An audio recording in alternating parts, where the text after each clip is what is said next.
What a head, son! What a head! How's it, guys? This is Dayvy, FPL, and welcome back to the Fantasy Premier League video here on my channel. Now in this video, I'm going to take you guys through my team selection for the upcoming single game week 35. So as we always do in these team selections, going to take a quick look back at double game week 34, which still has a fixture tonight. That's United taking on Chelsea at Old Trafford, and I'm pretty sure most of us will still have some players in that fixture. But nevertheless, because it is Thursday, I wanted to get this video out for you guys just to show you my transfer plans for the upcoming game week. But come that Saturday deadline, I will probably be doing a deadline stream as well. I will also be giving you guys an update on my chip strategy now that the Man City double has been confirmed to be double game week 36. Is that going to impact our chip strategy and the last free hit that we only have left? So if that's something you guys are interested in, sit back, relax, and let's get straight into it. So the first talking point that we're going to be going over in terms of this team selection video for game week 35 is a quick look back at double game week 34. As I have mentioned, the game tonight, United taking on Chelsea, still has to be played, and there are some talking points coming from that game that will be discussed in the transfer plan. But so far, in terms of double game week 34, we currently have seen a red arrow of about 300 places to 7.255, so still about that 7.2k mark, which is relatively respectable as long as it's within the top 10k. With a few game weeks left of this season, really hoping that we can keep hold of this top 10k ranking, as it will be the third we've had in the last 4 seasons. Now obviously this rank probably will change depending on what happens tonight. I don't own a Havertz, I don't own a Mason Mount of Werner, so if all those players do bang, that red arrow probably will get slightly bigger. But what's in front of us is going to be the players that I'm going to talk about briefly. In terms of the bench, we've got some bench options that actually will be coming off the bench for us. Going to start off with Foster with 2 points, and he won't actually come off. But then we have Shaw, who actually missed out for Newcastle. That was actually a little bit predicted in some people's predicted lineups, but I just thought that I was going to play him on the bench anyways because I wasn't confident of a start. We then move on to Bruyne with only 1 point. Thought that he might actually start that game of Southampton versus Brighton. He came off late into that fixture for that 2-2 draw, but unfortunately no attacking returns came from him. Last on our bench is going to be Weghorst, who actually got an assist in that Burnley game. Wasn't really expecting too many returns from him, but now that I look at this, I should have probably put Weghorst instead of Bruyne just because he was nailed to start and probably play 90 minutes. Still a bit of a rookie mistake there on my end, and unfortunately now Bruyne comes off the bench instead of Weghorst, and that's going to cost us 4 points. But going on to our starting 11 and starting off with the defense, as we always go over, it's Ramsdale with 3 points, picking up a save point there in Arsenal's game, but unfortunately wasn't enough to keep a clean sheet, and that makes for quite a few consecutive game weeks that Ramsdale's not got a defensive return. Luckily, the rest of our defense had some better performers. Unfortunately, Cancelo only got 1 point after conceding a lone goal to Watford and also picking up a yellow card in that game, so I was quite disappointed as I think that they put Watford to the sword and they ended up winning that game 5-1. Now luckily with Cancelo was suspended for that Real Madrid game on Tuesday, so he will be featuring in game week 35, and I don't really think that he'll be benched for that one.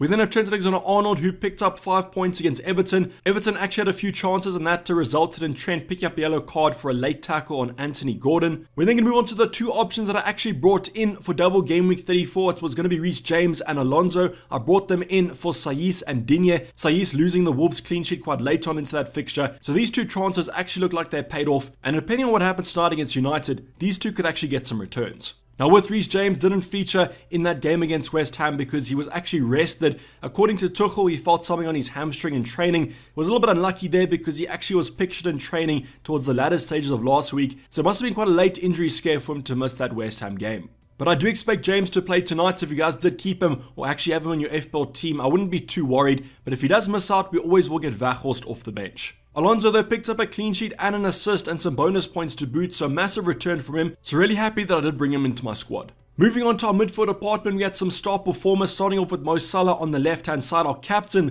for game week 34. In terms of the assist and the clean sheet point, that totaled him to 6, double to 12 with the captaincy. Not really that disappointed with that. He is currently outperforming Havertz and Mount, but they do still play tonight. But I just think that with the chances Mo Salah had, I was expecting a little bit more. That Everton game though was rather frustrating from an attacking point of view, and I think with the attacking returns, maybe it was a little bit lucky to even get an assist. We then have the Spurs double up of Kulusevski and Heung-min Son, and I honestly can't tell you guys what has happened to that Spurs attack. I think in the last 2 or 3 games, they've not registered a shot on target after picking up some of the highest XG of any Premier League team in the prior game weeks. So Son, Kulusevski, only the clean sheet point for them, so 3 points each, and I was really disappointed with that Spurs fixture. Rafinha produced exactly the same with that game against Crystal Palace on Monday. Was super happy to own Rafinha, the Brazilian, on that Monday night because most teams already kind of featured. But what happens, Rafinha blanks and Leeds do not look great overall from an attacking point of view. But at least we did have a saviour in our midfield department, and that was going to be Saka from Arsenal, racking up a massive 13 points. I think he picked up an assist and then also a goal. And now that he's on penalties, looks like an absolute FPL gold option.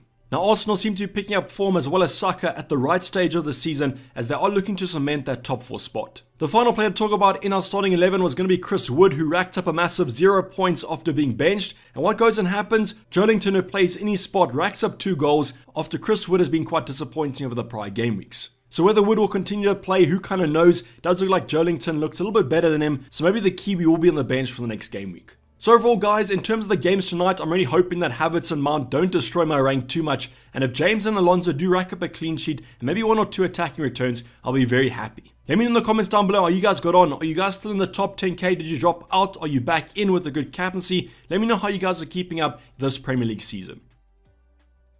So now moving on to our Game Week 35 team, only a single game week, no blanks or doubles for the first time in quite a while in the latter stages of this FPL season. But as always, I'm going to give you guys the team first just before the transfers, just to give you guys a little bit of context and see what I'm currently dealing with. So let's start off with our bench for Game Week 35. I got forced on the bench here against Crystal Palace, but between him and Ramsdale, I'm a little bit debating whether to start either of them, but I just think I can't really trust that Southampton defense as their stats have been pretty much the worst in the Prem. The next 3 bench options though kind of pick themselves. They face Man City and Liverpool, 2 very bad games at the current moment. Rafinha against Man City, I know that Leeds are at home, so that might give them a little bit of fire under their bellies, but I just think overall Leeds' attack has been pretty bad. The Man City defense is usually quite strong. We then have Wood and Shaw against the Liverpool side. Yes, it is a home game and Newcastle have been better defensively and from an attacking point of view, but I just can't trust Shaw or Wood to get me any returns. So the bench kind of picks itself, and so does the starting 11. Obviously, with the back line, we've got Ramsdale against West Ham. The only consideration there is that West Ham probably will rotate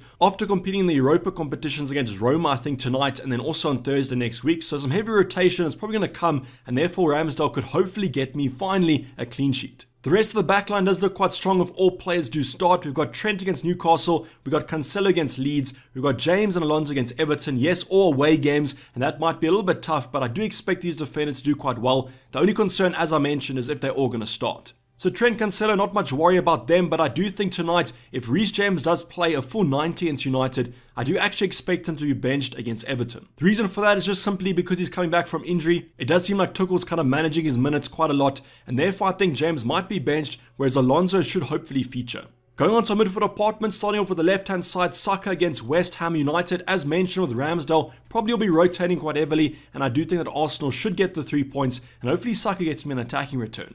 Mo Salah against Newcastle, there has been some concern of a potential benching. Played a full 90 minutes last night against Villarreal. Does that tell us anything? I don't really know. I just think that Salah is so fit at the current moment that he can play multiple games a week, and therefore I'm not really too worried about his rotation space, but I do think he'll play probably about 60 to 70 minutes. That then takes me to the Spurs assets against the Leicester side that, like West Ham, are still in a European competition, and therefore that rotation is pretty much expected. So Kulusevski, Son should hopefully put on a good performance. I don't really know how they're going to play after their no shots on target in the prior game weeks, but they simply have to win this game against Leicester, and I do think this game is going to suit them quite well. So yes, currently Heung-min Son is going to be my captain going into single game week 35. I just think that Spurs have to rebound, and I do really favour the South Korean in this matchup. Then go on to our forward line, it's looking pretty dismal. We've got Weghorst against Watford. I simply have a hope of him actually scoring in this one because since the sacking of Sean Dyche, his stats from an attacking point of view have actually looked quite strong, and he's at least racking up a couple of shots on target now. The last player in the starting 11, Bruyne, I'm not too confident as I am with Weghorst. Unfortunately, I mean that Crystal Palace game is going to be quite tough under Patrick Vieira. Crystal Palace are playing relatively well, and I think that Bruyne always has the potential of being benched. So overall, in my starting 11, the main concerns I do have are Rhys James and then also Bruyne, and that's why with the transfer plan, I might be looking to ship those 2 players out to get me some replacements. Let me know in the comments down below who you guys are captaining. If I was confident of maybe Mo Salah starting and getting 70 minutes, I probably will shift the captaincy to him just because he is the GOAT, and I do expect him to get some more FPL points, at least till the end of the season.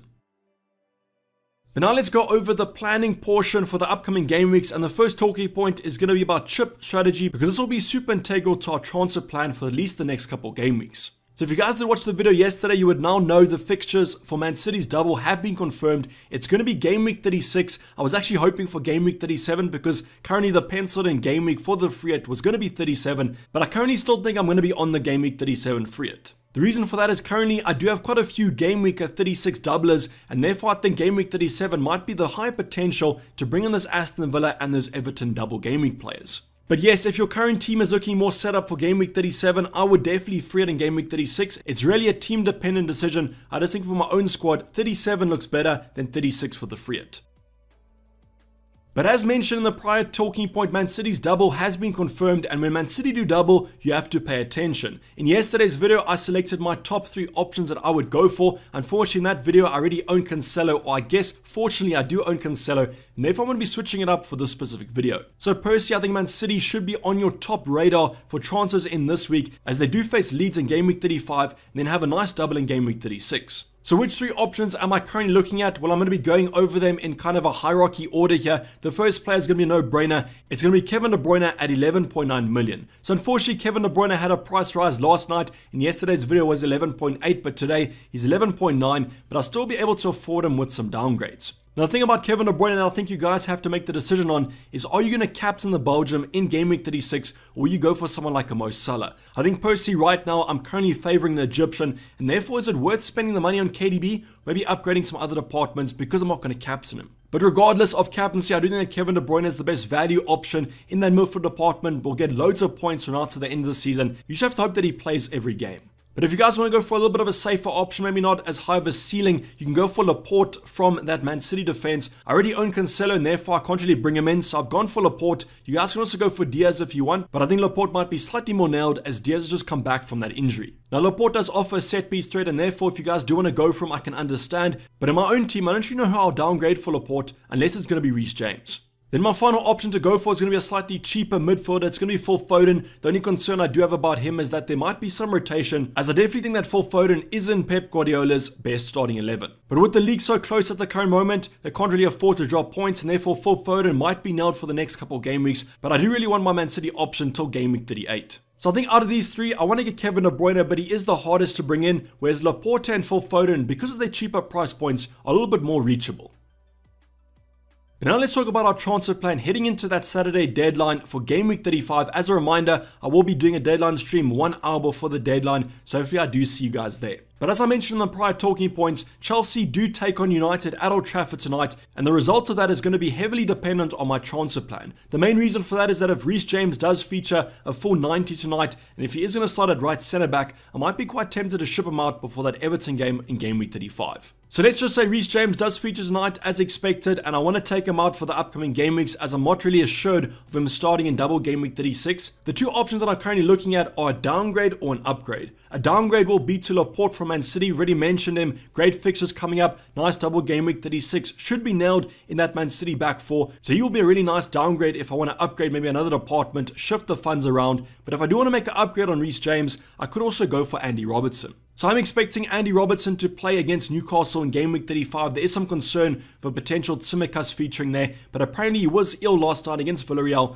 and therefore I think that increases Andy Robertson's chances of starting this game. I just think Liverpool's defense has been so great, and Robertson is actually outperforming Trent, and outperforming Trent is no small measure, and that's why I definitely want to bring him into my FPL team. But unfortunately, I need some money to upgrade him there. I can't really afford this for free, and therefore Laporte is a little bit of an easier transfer to make. But yes, there are other options to go for. A cash from Aston Villa looks like a quite strong option, but I am going to free it in Game Week 37, and I do prefer they double then, so then I can always just bring him in on that free draft. But as I started this talking point, going to end this talking point by saying I still could keep Rhys James if I am confident of him starting on the weekend against Everton. But my next transfer for a -4 is going to be either the transfer I could do for my 1 free transfer, or it could be the necessary funds to upgrade Rhys James to Andy Robertson. So let's just say I want to do a free transfer. If I do bring in Laporte, maybe I don't want to upgrade another department directly. I could always take out Chris Wood, as he would be on my bench for most game weeks because of the bad fixtures coming up for Newcastle. Newcastle also don't double in 36, so I won't start him anyways, but a player that does double is going to be Timo Pukki from Norwich. So yes, Norwich are probably relegated from the Premier League, but they might play with slightly more freedom, and therefore from an attacking point of view, I'm not really writing off Timo Pukki for the rest of the season. The only concern about that is that Norwich's stats aren't that strong, but he still is producing quite a good expected XG per 90 minutes, and that's where the finished player might actually finish in my FPL team for this season.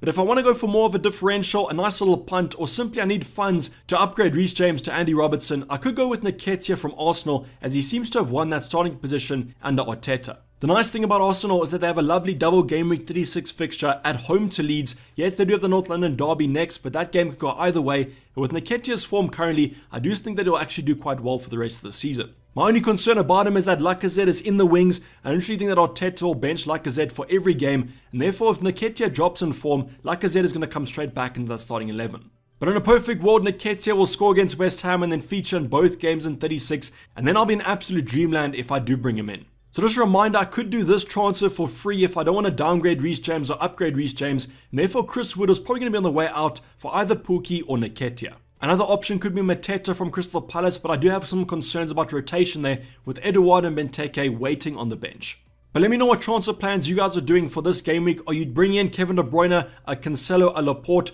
or are you kind of shipping out other players to afford some better game week 36 or 37 options? But this is basically up the video, guys. Hopefully you did enjoy it. Please don't forget to like if you did and subscribe if you haven't subscribed yet. I'll be seeing you guys for the deadline stream 1 hour before the deadline on Saturday. So hopefully I do see you guys there. But I'm signing off. It's been Dayvy FPL and I'm out. Cheers. Bye.